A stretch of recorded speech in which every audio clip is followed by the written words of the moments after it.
Bienvenidos a Etelgard Consulting. Si buscas esta empresa en los rascacielos de la capital, la encontrarás en una torre de espejos que parece diseñada para que nadie pueda mirar hacia adentro. Yo era Julián, un analista de riesgos que vivía por y para los datos. En Etelgard, el trabajo no era una actividad, era una religión.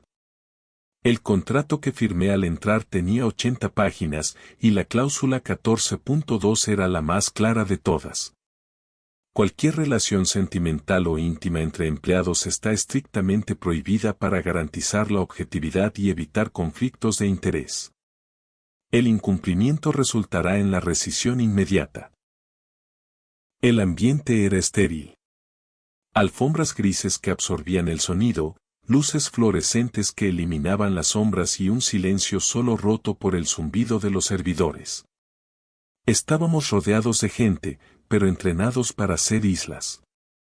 La empresa creía que el deseo era una ineficiencia, un virus que podía corromper el rendimiento. Y durante 3 años, yo fui el monje perfecto de esa religión de acero.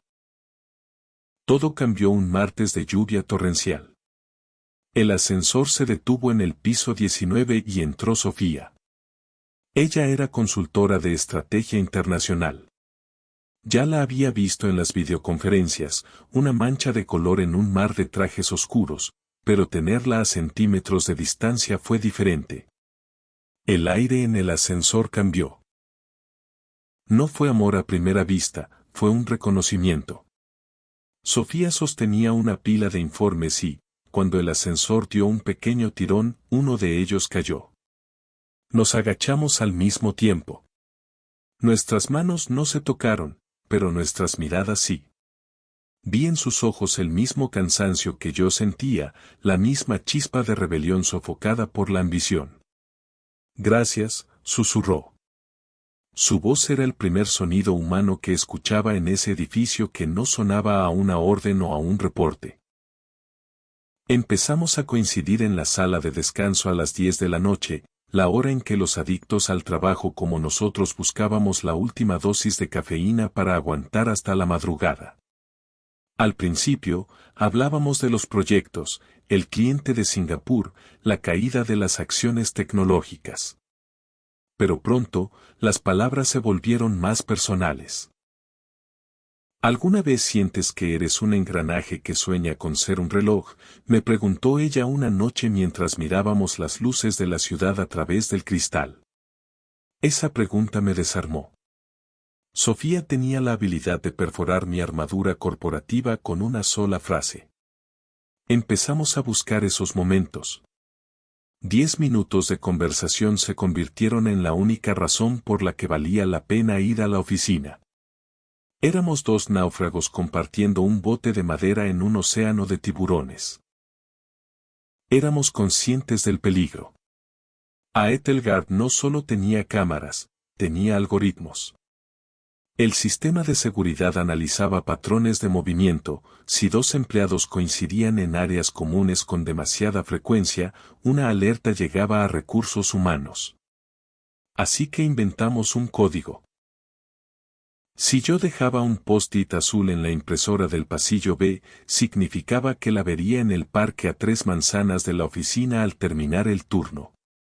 Si ella enviaba un correo interno con el asunto revisión de cifras a las 4:04 de la tarde, significaba que no podíamos vernos ese día. El miedo a ser descubiertos le daba a nuestra relación una intensidad eléctrica, una adrenalina que nos hacía sentir más vivos que nunca, pero que también nos estaba desgastando los nervios. Nuestra primera cita real no fue en un restaurante lujoso, sino en un puesto de ramen escondido en un callejón donde sabíamos que ningún ejecutivo de Etelgard pondría un pie. Allí, bajo luces de neón baratas y el olor a caldo picante, dejamos de ser analistas. Sofía me contó que quería ser fotógrafa, que odiaba los informes de Excel y que solo estaba en la empresa para pagar las deudas médicas de su madre. Yo le confesé que escribía poesía en las notas de mi teléfono durante las reuniones de presupuesto. Nos reímos de nosotros mismos, de nuestras máscaras, de nuestra cobardía. Esa noche, al caminar hacia el metro, nuestras manos se entrelazaron por primera vez. Fue un acto de guerra contra la empresa. Llevar una relación secreta en una empresa de alto rendimiento es como cargar una mochila de piedras mientras corres un maratón. En las reuniones, tenía que verla presentar sus informes y fingir que sus argumentos no me fascinaban. Tenía que escuchar a otros colegas hacer comentarios sobre su apariencia y apretar los puños bajo la mesa, manteniendo una expresión neutra. El estrés empezó a afectar mi trabajo. Cometí un error en un modelo financiero porque estaba pensando en el mensaje que ella me había enviado esa mañana. Mi supervisor, un hombre gris llamado señor Vogel, me llamó a su oficina. ¿Pasa algo, Julián? Tus métricas han bajado un 2%. No permitas que las distracciones externas afecten tu futuro. El término distracciones externas me sonó a una amenaza velada. ¿Sabían algo? El error fatal ocurrió en el lugar menos esperado, el estacionamiento subterráneo. Era medianoche. Pensamos que estábamos solos. Nos despedíamos junto al auto de Sofía. Fue un beso rápido, apenas un roce de labios cargado de cansancio y afecto. Pero no contamos con el nuevo sistema de cámaras inteligentes con reconocimiento facial y detección de comportamiento anómalo. No hubo una alarma, ni luces rojas. Solo un pequeño parpadeo de un LED en la esquina del techo. En ese momento, la inteligencia artificial de la empresa archivó el clip de video bajo la etiqueta violación de la cláusula 14.2. Nos fuimos a casa pensando que seguíamos a salvo, sin saber que nuestra sentencia de muerte profesional ya había sido dictada por un procesador de silicio. Los siguientes 3 días fueron extrañamente normales. Sofía y yo incluso bromeamos sobre pedir vacaciones al mismo tiempo el próximo año. Me sentía invencible. Pensaba que si no nos habían dicho nada en 72 horas, era porque habíamos pasado desapercibidos. Sin embargo, noté que mis accesos a ciertos archivos del servidor tardaban más de lo habitual en cargar. Sofía me comentó que su jefa le había asignado un proyecto de archivo en el sótano, alejándola de las reuniones principales. Pensamos que eran coincidencias. En Aethelgard, las coincidencias no existen, son preparativos. El jueves a las 9 de la mañana, recibí un mensaje en mi pantalla, presentarse en la sala de conferencia Sigma. Asunto, revisión de conducta ética. Mi sangre se congeló. Al llegar a la puerta, vi a Sofía saliendo de la oficina de al lado, escoltada por 2 agentes de seguridad. Estaba pálida. Me hicieron entrar en una sala sin ventanas. Allí estaba el señor Sterling, el jefe de operaciones globales, un hombre que tenía la reputación de haber despedido a 1000 personas sin parpadear. Sobre la mesa, una tablet mostraba una imagen congelada, el beso en el estacionamiento. Estaba en alta definición. No había forma de negarlo. Sterling no gritó. Habló con una suavidad aterradora. Julián, eres un activo valioso. Tenemos planes para ti en la oficina de Londres. Sofía, por otro lado, ha tenido un rendimiento mediocre últimamente. Queremos usar este incidente para reforzar nuestra cultura de integridad. Entonces soltó la trampa. Si firmas una declaración diciendo que Sofía te acosó y que ella fue la que inició la relación, te mantendremos en la empresa y te daremos el ascenso a Londres. De lo contrario, ambos serán despedidos hoy mismo con una nota de mala conducta en sus registros laborales. No podrán trabajar en ninguna firma de este nivel nunca más. Querían que la traicionara para salvarme. Querían destruir el amor para demostrar que el sistema era más fuerte. Me dieron 1 hora para pensarlo. Me encerraron en una oficina con un vaso de agua y un formulario de renuncia. Pero la empresa no se detuvo ahí. Mientras yo decidía, Sterling convocó a una reunión de emergencia obligatoria para todo el personal en el auditorio principal. A través de la red interna, empezaron a circular rumores. No mencionaron nuestros nombres todavía, pero el tema era claro: integridad y profesionalismo, las consecuencias de las distracciones personales. Estaban preparando el escenario para nuestra ejecución pública. Querían que todos los demás empleados sintieran el miedo en sus huesos. Miré el papel de la traición. Londres, un sueldo de 6 cifras, mi carrera intacta. Todo lo que tenía que hacer era decir una mentira y destruir a la mujer que me había devuelto la vida. Recordé su risa en el puesto de ramen, su sueño de ser fotógrafa, la forma en que su mano encajaba en la mía. Si aceptaba la oferta de Sterling, me convertiría en uno de ellos. Sería un hombre de éxito en una torre de cristal, pero estaría muerto por dentro. Rompí el formulario. Cuando Sterling entró, le entregué los pedazos. No voy a mentir. Nos queremos. Y si eso es un crimen aquí, entonces este no es un lugar para seres humanos.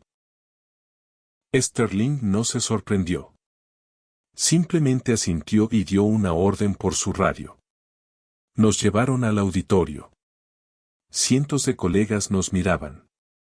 En la pantalla gigante, no pusieron el video del beso, sino un montaje de nuestras métricas de rendimiento comparadas con las de otros empleados ejemplares. Sterling tomó el micrófono. Aquí tienen el resultado de la falta de enfoque. Julián y Sofía permitieron que una relación personal comprometiera la seguridad de los datos de nuestros clientes. No solo violaron su contrato, traicionaron la confianza de todos ustedes. No mencionaron el amor, lo llamaron brecha de seguridad. Nos convirtieron en una advertencia visual, un gráfico de barras que mostraba cómo el afecto reduce el dividendo. Después del discurso, nos devolvieron nuestras pertenencias en cajas de cartón baratas. La seguridad nos escoltó por el vestíbulo principal a la hora del almuerzo, para que todos nos vieran salir. Fue el paseo de la vergüenza corporativo. Vi a amigos míos bajar la cabeza, temerosos de que incluso una mirada de simpatía les costara el puesto. La empresa había ganado. Habían erradicado el virus y habían usado nuestro castigo para vacunar al resto de la oficina contra cualquier impulso humano. Cuando las puertas de cristal se cerraron detrás de nosotros, el silencio de la calle se sintió más pesado que el de la oficina. El viernes por la mañana, por primera vez en 3 años, no sonó la alarma de mi teléfono a las 5:30 de la mañana. Me desperté en un silencio absoluto, un silencio que pesaba más que el ruido de 1000 servidores. Mi primer instinto fue estirar la mano para revisar los correos de la oficina, pero recordé que mi cuenta había sido desactivada un segundo después de cruzar la puerta giratoria. Mi identidad digital había sido borrada. Sofía y yo nos encontramos en un parque al mediodía. Ya no teníamos que ocultarnos, pero la libertad se sentía extraña, casi dolorosa. Estábamos sentados en un banco, viendo a la gente pasar, personas que aún tenían un lugar a donde ir y un propósito que cumplir. Nos miramos y, por primera vez, vi el miedo real en su rostro. Sin el escudo de la empresa, éramos vulnerables. El nosotros ya no era un secreto emocionante, era una carga compartida en medio de un naufragio. La noticia de nuestra expulsión ejemplar no se quedó dentro de las paredes de Etelgard. En la era de la hiperconectividad, los chismes corporativos viajan más rápido que la luz. Empecé a notar que mis antiguos colegas, aquellos con los que había compartido cenas y confidencias, me habían bloqueado en LinkedIn. No era solo por orden de la empresa, era el miedo al contagio. En ese mundo, asociarse con un apestado es un suicidio profesional. Recibí un mensaje anónimo de un excompañero: lo siento, Julián. Vogel nos dijo en la reunión matutina que cualquier contacto con ustedes sería visto como una falta de lealtad a los valores de la firma. Borré tu número. Ahí comprendí la magnitud del castigo. No nos habían despedido, nos habían excomulgado. Estábamos vivos, pero para el ecosistema que sustentaba nuestras vidas, éramos fantasmas. Intenté aplicar a firmas menores, pensando que mi currículum hablaría por mí. Pero el alcance de Aetelgard era infinito. En una entrevista para una consultora boutique, el reclutador cerró mi carpeta antes de que terminara de sentarme. Julián, tu capacidad técnica es legendaria, dijo, evitando mi mirada. Pero recibimos una nota informativa de la Asociación de Consultoras. Dicen que tienes problemas para separar tus impulsos personales de los protocolos de seguridad. En este negocio, la confianza lo es todo. Si Aetelgard te usó como ejemplo, nadie querrá ser el siguiente en la lista de enemigos de Sterling por contratarte. Salí de esa oficina sintiendo que llevaba una letra escarlata grabada en la frente. No importaba que fuera el mejor analista de riesgos, ahora yo era el riesgo. Sofía y yo decidimos mudarnos juntos a un departamento mucho más pequeño para reducir gastos. Vivir juntos bajo presión financiera no es lo mismo que amarse en secreto. El espacio se llenó de facturas vencidas y de la luz azul de nuestras laptops mientras buscábamos empleos que no existían para nosotros. El resentimiento empezó a filtrarse por las grietas. Una noche, tras el tercer rechazo laboral del día, Sofía explotó. Todo esto por un beso, Julián. Gritó, señalando las cajas de cartón. Ellos ganaron. Nos quitaron las carreras y ahora nos estamos quitando la paz. No supe qué responder. Me senté en el suelo y lloré, no por el trabajo perdido, sino porque la empresa finalmente había logrado meterse en nuestra cama, transformando nuestro amor en una fuente de miseria. 2 meses después del despido, un mensajero tocó a nuestra puerta. Traía un sobre elegante con el sello de Aetelgard. Era una oferta de pago por terminación discrecional. Nos ofrecían una suma considerable, lo suficiente para vivir un año sin trabajar. La condición era diabólica, debíamos firmar un documento aceptando que Sofía me había acosado y que yo había sido una víctima manipulada. Sterling quería cerrar el círculo. Quería que la historia oficial, la que quedaría en los archivos legales, fuera la de una mujer depredadora y un hombre débil. Querían que nos traicionáramos por dinero. Si firmas, recuperas tu nombre, me susurró el abogado de la firma por teléfono. Podrás volver al mercado. Solo tienes que culparla a ella. Miré a Sofía, que estaba en la cocina contando monedas para comprar pan. Colgué el teléfono y quemé el documento en el fregadero. Cuando los ahorros se agotaron, tuve que hacer lo que juré que nunca haría, trabajar fuera de mi campo. Conseguí un empleo nocturno cargando cajas en un centro de distribución. Sofía empezó a trabajar como recepcionista en una clínica dental de barrio bajo un nombre artístico para evitar que los buscadores de Google la delataran de inmediato. Mis manos, acostumbradas a las teclas finas y al tacto del cuero, se llenaron de callos y cortes. Fue ahí, entre el olor a diésel y el frío de la madrugada, donde empecé a recuperar mi humanidad. A mis nuevos compañeros no les importaba mi ética corporativa ni mi falta de enfoque. Les importaba si podía cargar mi parte. Por primera vez en años, me sentí valorado por lo que hacía, no por cómo encajaba en un organigrama. Un domingo, mientras paseábamos por un mercado de pulgas, alguien me tocó el hombro. Era un hombre de unos 50 años, con aspecto descuidado. Tú eres el del video de Aetelgard, ¿verdad? Preguntó.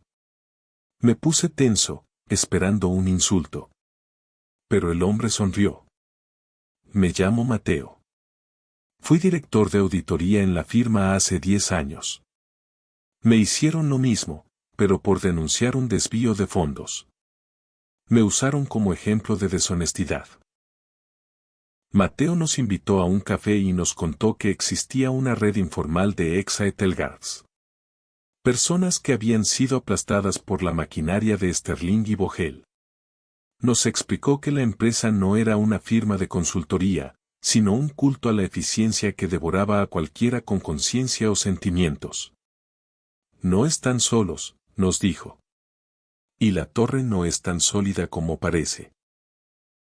Mateo nos puso en contacto con un periodista de investigación que estaba armando un caso sobre el ambiente laboral tóxico en las grandes corporaciones. Al principio tuvimos miedo. Si hablábamos, violaríamos las cláusulas de confidencialidad de nuestros contratos originales. Podrían demandarnos por millones. Pero Sofía fue la que tomó la decisión. Ya nos quitaron todo, Julián. Lo único que nos queda es nuestra historia. Si no la contamos nosotros, Sterling la escribirá por nosotros para siempre. Pasamos noches enteras recopilando pruebas, correos electrónicos que habíamos guardado, capturas de pantalla de los algoritmos de vigilancia y testimonios de otros excompañeros. Estábamos construyendo una bomba de verdad debajo de la torre de espejos. El reportaje se publicó un martes. El titular ocupó las portadas de los diarios económicos, La cápsula de cristal, vigilancia algorítmica y terror psicológico en Aetelgard. Nuestra historia del beso en el estacionamiento fue el hilo conductor. El público no vio una brecha de seguridad, vio a dos seres humanos acosados por una inteligencia artificial fría y sin alma. La reacción fue masiva. Clientes importantes empezaron a cancelar sus contratos, alegando que no podían asociarse con una empresa que trataba a sus empleados como ganado bajo vigilancia. Las acciones de Aetelgard cayeron un 15% en un solo día. Por primera vez, Sterling y Vogel no pudieron controlar la narrativa. El ejemplo se les había vuelto en contra.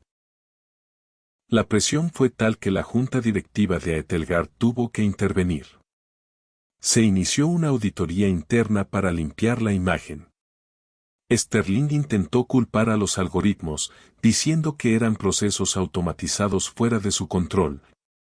Pero los correos que Mateo y otros habían aportado demostraron que él personalmente disfrutaba revisando los informes de vigilancia. Vogel fue el primero en caer. Lo escoltaron fuera del edificio de la misma manera que nos escoltaron a nosotros, con sus pertenencias en una caja de cartón. Poco después, Sterling fue forzado a jubilarse anticipadamente sin sus bonos millonarios. La torre de espejo seguía ahí, pero el culto se había roto. Con la reputación de la empresa por los suelos, la lista negra perdió su poder. Las empresas que antes nos rechazaban empezaron a llamarnos, no por culpa, sino por relaciones públicas. Querían demostrar que ellos sí eran humanos. Pero Sofía y yo ya no éramos los mismos. Ya no queríamos volver a las torres de cristal. Fue entonces cuando apareció la oportunidad de la consultoría boutique que mencioné antes. No buscábamos el éxito de antes, buscábamos la paz. Sofía usó el dinero que ahorramos para comprar su primera cámara profesional de gama alta y alquilar un pequeño estudio. Yo me convertí en el pilar estratégico de nuestra nueva firma, una que asesoraba a empresas sobre cómo crear entornos de trabajo donde la gente pudiera, sencillamente, ser gente. Hoy, 4 años después de aquel beso prohibido, estoy sentado en mi oficina. No hay cámaras que analicen mis gestos. No hay algoritmos que midan mi lealtad. Sofía acaba de enviarme una foto de nuestra hija de 2 años. A veces, cuando el sol se pone, miro hacia el horizonte donde brilla la torre de Aetelgard. Sigue ahí, pero ya no me da miedo. Entendí que el sistema solo es fuerte si tú crees en sus mentiras. Nos usaron como ejemplo para asustar a los demás, pero terminaron siendo el ejemplo de que el miedo no puede sostener un imperio para siempre. Me enamoré de una compañera, nos descubrieron y nos usaron como ejemplo.